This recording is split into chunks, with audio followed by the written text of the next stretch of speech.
Well, here you are, about to enjoy another cool Arizona night with me, Andy Rodman, the host with the boast. Hey, any of you guys remember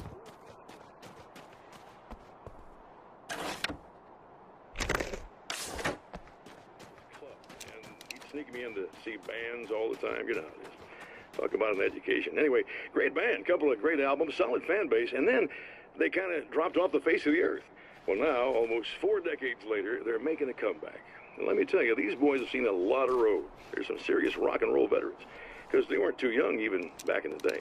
Well, now I've got Odin and Tor Anderson, 2 of the original Old Gods, in the studio with me, along with their manager, Barry Wheeler. Nice to have you guys here. Oh, hey, great to be here, Eddie. Yeah, hey. Hello! Now, boys, let me just come out and say this, all right? Spring chickens, you ain't. I mean, you guys, you make the Stones look young. You're only as old as you feel. Who you calling old? Now, your last album was 1978, In the Valley of My Shadow. And then you stopped playing altogether after that. Why? And what made you do a comeback after all this time? Well, it was a sad thing. See, the original bass player for Old Gods, Fat Bob Balder, passed away in... Leukemia! Bob had leukemia!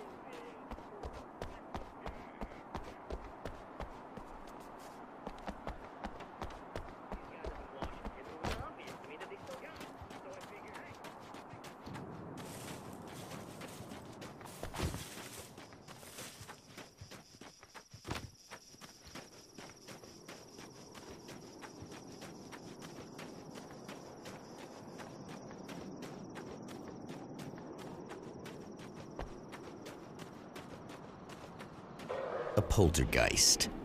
Its existence is one of rage and hostility, and its very presence turns ordinary objects into deadly projectiles. Oh, shit!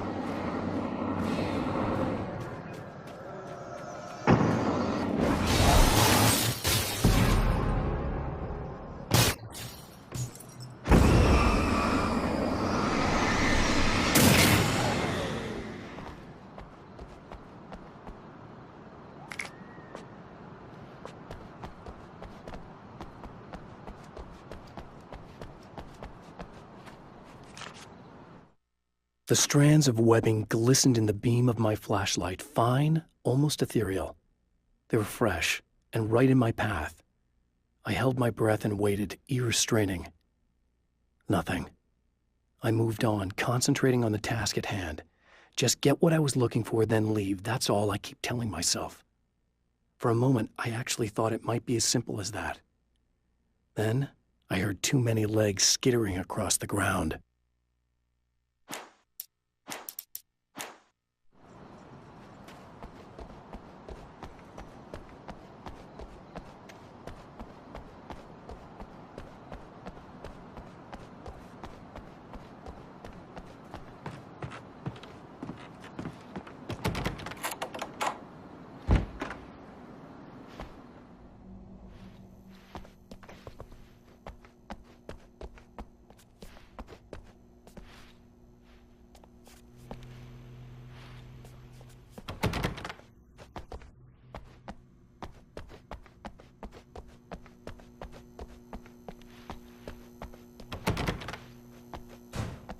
The scene, traces of violence, a callous midnight snack, a room key left carelessly behind.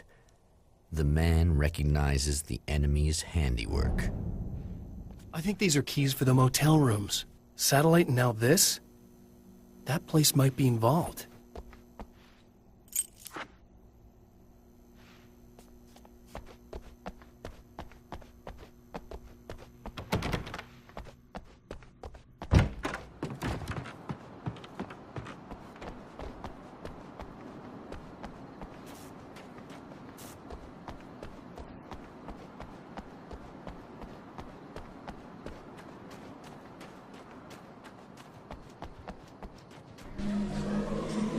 Emma Sloan was a believer in a great many things, most of which were entirely fallacious.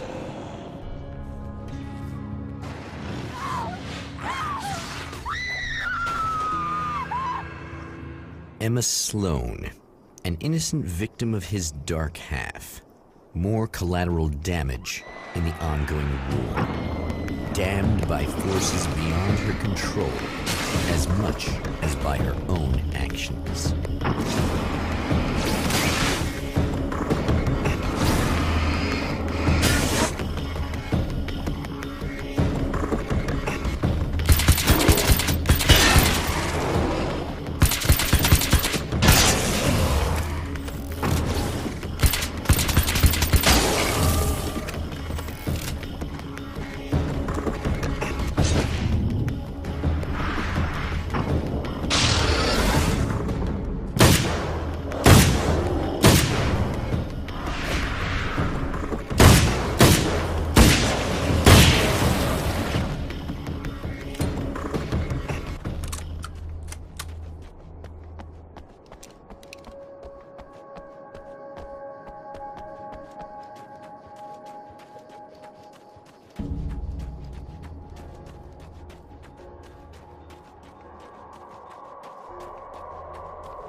Damn. Michael Farabee, dead, tortured, dressed in clothes that bore the name of a local observatory. A slim lead, but solid enough. It stirs something deep in his mind. He knows where to go now.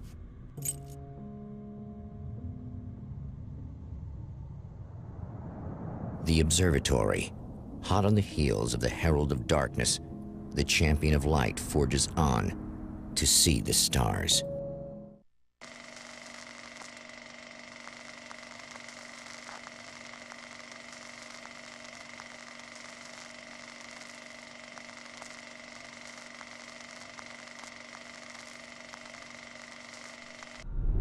An observatory, a place for a man to witness the magnificence of the universe. But such insights are not what the Champion of Light is looking for. He has come to find a weapon.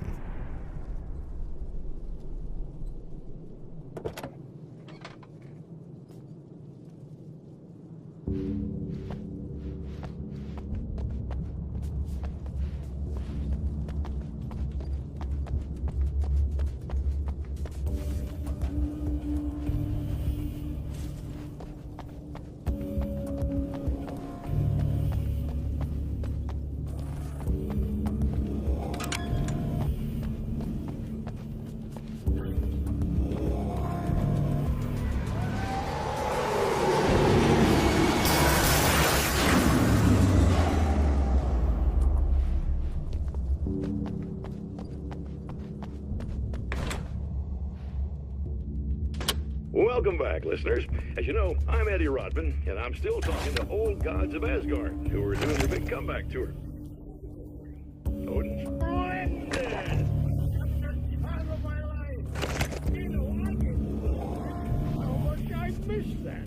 And what about you, Thor? Aye. Well, this must bring back a lot of memories. Oh, yeah.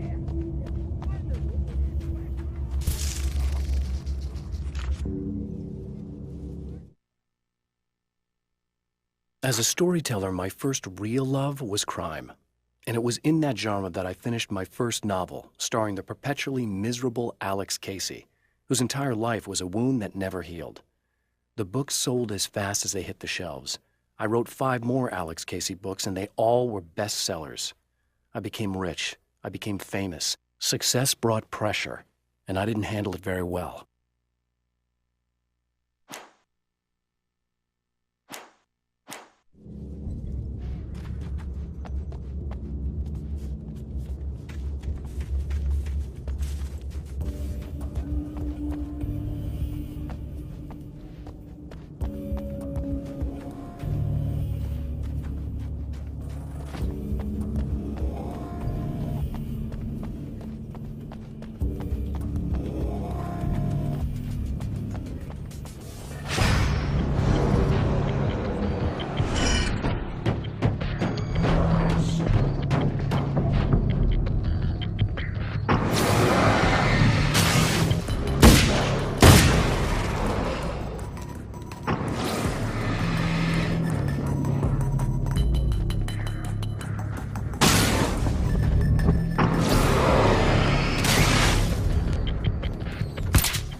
I've seen the enemy, and it's me. I've faced dark horrors before, things that live in the unimaginable pressures of the world beyond our own. Sometimes they masquerade as humans. That's what ultimately lurks inside Mr. Scrooge.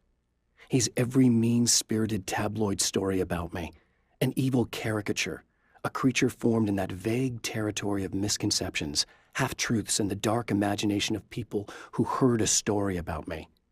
An urban legend made flesh, a serial killer, my dark half, brought to life by the power of Cauldron Lake.